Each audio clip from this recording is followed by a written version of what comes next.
देवपुरातील गट नंबर 46 मधील वन विभागाच्या मालकीच्या 5 हेक्टर 40 आर जमिनीवर अतिक्रमण करून दगड मुरुमाची चोरी करून शासकीय गोदाम ते बिलाडी रस्ता निर्माण करण्यासाठी वन खात्याचे नुकसान केल्याने माजी आमदार अनिल गोटे यांच्यासह शिवसेनेच्या पदाधिकाऱ्यांनी मनपा आयुक्त अमिता दगडे पाटील,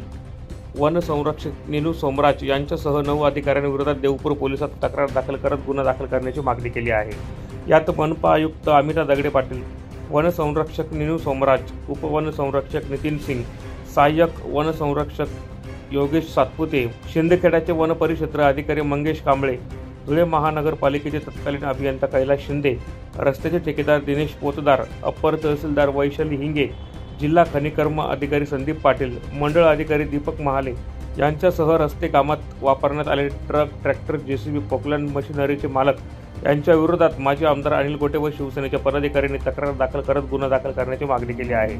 यावेळी माजी आमदार अनिल गोटे, शिवसेना उद्धव बाळासाहेब ठाकरे गटाचे जिल्हा प्रमुख अतुल सोनवणे, उपजिल्हा प्रमुख नरेंद्र परदेशी, डॉक्टर सोमनाथ चौधरी, चंद्रकांत हजारे, सचिन रुनवाल, विष्णू दावडेकर, निलेश कांजरेकर आदी यावेळी उपस्थित होते। ब्युरो रिपोर्ट, माझा महाराष्ट्र न्यूज, धुळे।